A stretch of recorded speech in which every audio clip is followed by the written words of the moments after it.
Good day to each and everyone. I am Sandimi and Pamaong of BSHM3A, and today we'll be talking about the insurance law of Chapter 14. So, for our learning objectives, we have here the enumerate items that can be insured by a tourism establishment, identify the rationale behind the concept of insurance, also have explained the different kinds of insurance, identify the advantages and disadvantages of having insurance. So, insurance is a contract designed to transfer risk. It plays a crucial role in industries like tourism, where investments are high and risks, such as natural calamities or accidents, are unpredictable. So, the primary legal framework is the Insurance Code of the Philippines, or the PD 1460, which governs insurance contracts. The Insurance Code of the Philippines PD 1460 outlines the rules, regulations, and requirements for all insurance transactions in the country, ensuring fairness and protections for both insurers and policyholders.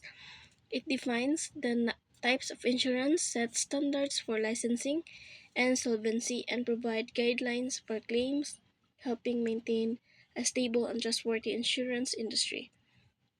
For the next slide is the Build and Burn Company. A peculiar case in the tourism sector involves the business family, nicknamed Build and Burn. Their properties repeatedly burned down, yet the patriarch remained optimistic, citing insurance as a safety net, while local insurers grew suspicious of fraud and defined further coverage.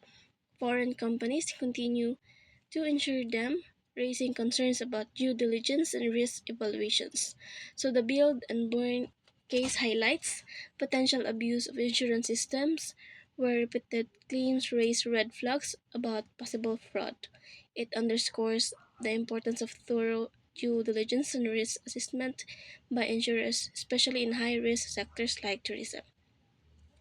So, for the next slide is the essential of an insurance contract. So, an insurance contract must include certain key elements: an insurable interest, a risk, real risk, the insurer's assumptions of that risk, a distribution system for actual losses, and the payment of premiums. So, these contracts are aleatory, dependent on chance, bilateral, formal, and typically drafted solely by the insurer, making them contracts of adhesions. So, for the next slide is the characteristics of an insurance contract. We have here the aleatory. Outcome depends on a chance event like death or disasters. So, an aleatory contract is one where the outcome or performance depends on an uncertain event such as a natural disaster, accident, or death. In insurance, this means the insurer's obligations to pay arises only if the specified unpredictable event occurs. So, for the next, we have here the onerous and bilateral. So both parties have obligations paying premiums and covering loss. So an insurance contract is considered onerous and bilateral because it involves mutual obligations between the insurer and the insured.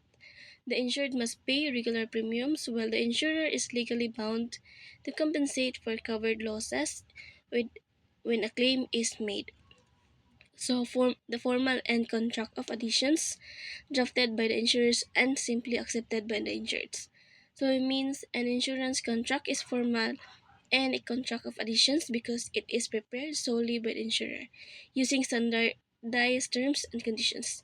So the insured has little to no opportunity to negotiate and must either accept the contract as it reject it entirely. For the next slide, we have here the parties in an insurance contract. We have here the insurer, the entity providing financial protections. We have also here the insured, means the party purchasing insurance coverage. The beneficiary, the persons entitled to receive the benefits. And for the next slide is the types of insurance. First, we have here the life insurance, protect against death-related losses. The fire insurance covers property damage due to fire or allied risk. The marine insurance covers transport-related risks, including sea freight losses. Personal accident insurance covers injury or death from the accident. The compulsory vehicle insurance is the third party protection for motor accidents. The war risk insurance covers losses like from conflict, hijacking, or civil unrest. So for life insurance, in life insurance, the case of Bartolome versus Lim demonstrates the importance of having an insurable interest. Mr. Bartolome took out a life insurance policy on his best friend, Mr. Lim, naming himself as the beneficiary. However, the court ruled the policy void because he had no legal or financial stake in Lim's life. Emotional ties are not enough. Insurable interest must exist at the start of the contract for it to be valid. So for the fire insurance, in the fire insurance, two cases highlighted essential principles in Rojas versus Unfortune. The policyholder paid only half the premium before a fire occurred. The court ruled that full premium payment is required before coverage takes effect, as stated in Section 77 of the Insurance Code. In Gulf Resort versus AHAC, the policy only covered earthquake damage to swimming pools, as that was the only item with a corresponding premium.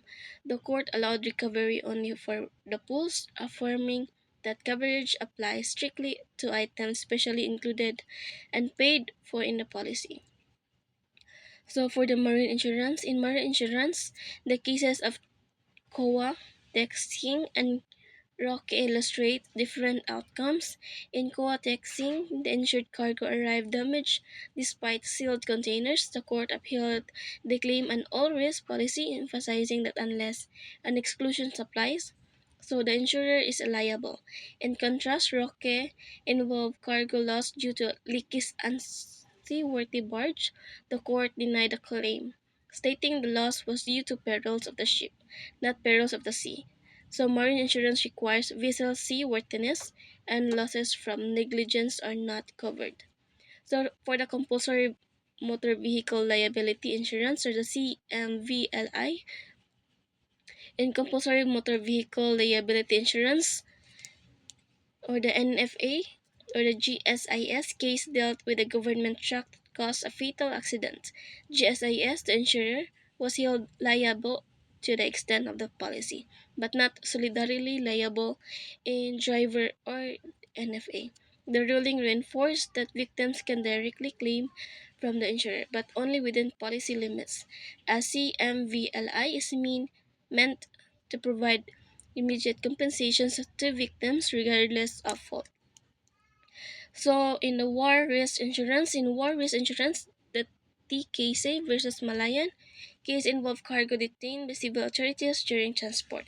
The insurer denied the claim, saying the arrest was not war related. The court disagreed, ruling that ambiguous terms in insurance policies must be constructed in favor of the insured.